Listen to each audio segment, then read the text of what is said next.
After graduating high school, everyone has the decision of what their next step in life will be. Will I start my career? Will I attend college? What on earth would I want to major in? If I take the leap into the expensive adventure of college, where do I want to go? Where do I want to live? On campus or off of campus? For myself, I chose to attend a county college where everyone was come and go and stuck to themselves. It was not until I transferred to Stockton College where I found where I was meant to be for the next 2 years. This group incorporated place, space, roles, norms, routines, universality, and group cohesiveness. My happy place is Stockton College, which is located in Galloway, New Jersey, and conveniently minutes from the shore points, just 1 hour from Philadelphia, and 2 hours from New York City. Stockton's campus is in the heart of the Pine Barrens, which provides the students a variety of running trails, multiple nature paths, and a beautiful lake known as Lake Fred. Lake Fred separates the residential apartments from the main campus. A bridge crossing Lake Fred provides a way for students to walk from their apartments to class. Each day, weather permitting, I would walk to class, getting one day at a time closer to my health sciences degree. The roommates and people I met during my time at Stockton College quickly turned into friends and family. We made unbreakable bonds and amazing memories I will never be able to forget. We quickly grew to become a cohesive group who took on our own roles. Space was very important to this group of people because it consisted of the courtyard apartments at Stockton College where we would be residing as roommates for the upcoming years. Our group of 4 first met when we were randomly selected to live together in an apartment that had 2 bedrooms, 1 bathroom, a small living room, and a smaller kitchen. The apartments in the courtyard were very important to us because it was where we could do our studying on nice days, interact with others, and make new friends. Within just a few nights, the apartment of guys who lived under us quickly grew to become part of our group. Spending time at Connor, Mark, and Zach's apartment made its way into our daily routine. The 7 of us would hang out daily, watching sporting events, dinner, drinks, jokes, laughter, and tears were all shared amongst us. The guys came in handy when something would stop working in our apartment. We couldn't reach a light that needed to be changed, a bug that must be squashed immediately, or just when I needed a break from the girls. When living with 4 girls, emotions and tensions can run high. Within the first month, we all had our role as a roommate of the apartment. Ashley, she was the encourager. Cole states the encourager praises, agrees with, and accepts the contributions of others. She was the one who wouldn't judge our comments, ideas, or questions and would somehow make them positive to agree with. When the roommates were trying to make a group decision of what we should do for the night or whose turn it was to clean the bathroom, Ashley was a roommate we could all confide in. She would listen to all of our opinions about the situation and accept it if we felt differently from the group. Allison was a fun roommate. She would always be willing to do something that someone offered her. Allison was the go-to roommate to ask when everyone else had already said no. According to Cole, she would be considered the follower, someone who passively accepts the ideas of others and goes along with the movement of the group.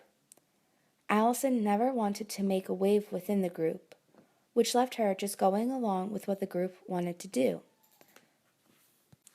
However, every group has the person who has to give their 2 cents. In the apartment, the opinion giver was my roommate Nicole.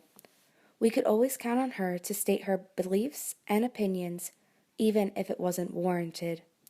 Nicole made it clear where she stood on situations, whether it was positive or a negative viewpoint. No discussion was complete without her opinion. Even when retelling a story to her, The story would end with how she thought about it or what she would have done differently. I myself in the group was the role of the compromiser. Cole states the compromiser modifies his or her own position in the interest of group harmony. Often, I found myself going along with something if it meant the group would stick together. For me, it was easier to compromise plans of who cooked dinner first, where we were going out that night, or who was able to shower first in the morning. This frequently left me with a wet head of hair for my 8 a.m. class. Within the apartment, we had both written and unwritten norms. Norms are certain attitudes and standards of behavior that are acceptable to the group. As a group, we created a cleaning schedule and a study schedule that was posted onto the refrigerator. The study schedule was utilized to set aside specific hours of a day that the apartment should remain quieter than other times. We also had unwritten norms, the main one being respectfulness. It was important for all of us to be mindful of one another. Although our apartment was quite tight, all of our schedules had us coming and going at different times. As a group, we formed new routines that kept us close. Monday nights, we would go to the campus center and get coffee to do homework. We would sit at the same table each week and come and go as our time allowed us. At some points, it would be just 1, 2, or 3 of us sitting together, but eventually there would be a point that we were all sitting together.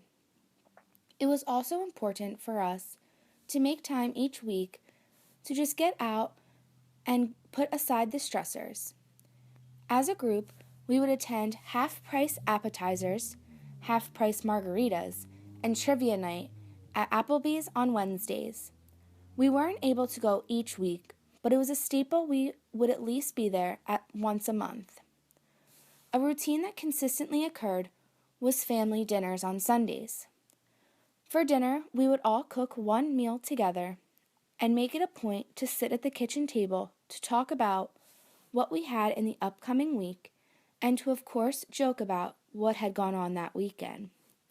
The routine of living in a small apartment, sharing a bedroom and such close quarters with other roommates is what shaped us to become such close of friends.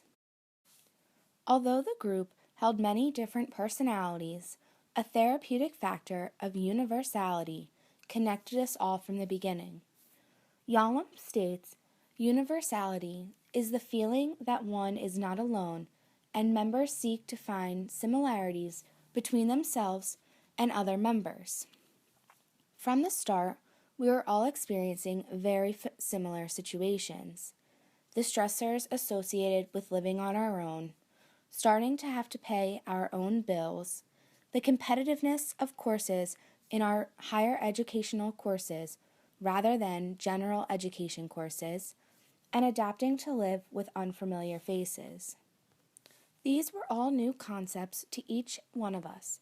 However, experiencing them together was in a way very calming. As graduation day quickly approached, we really learned how cohesive our group had become in what felt like such a short period of time. Cole states group cohesiveness as the sum of complex interactions and interrelationships that engage and connect the members with each other. As a group, we experienced good times, bad times, life difficulties, family problems, school dilemmas, boyfriend issues, and a fair amount of drama. However, all of these interactions made our bond stronger. But as the reality of having to separate and go our own ways became our reality, we realized how much we relied on one another. We were going to embark on the next stage of life, which meant leaving behind Stockton College. But for us, it did not mean leaving behind the memories and friendships created. It has been 2 years since our graduation, and the members of my group are in different postgraduate phases of life.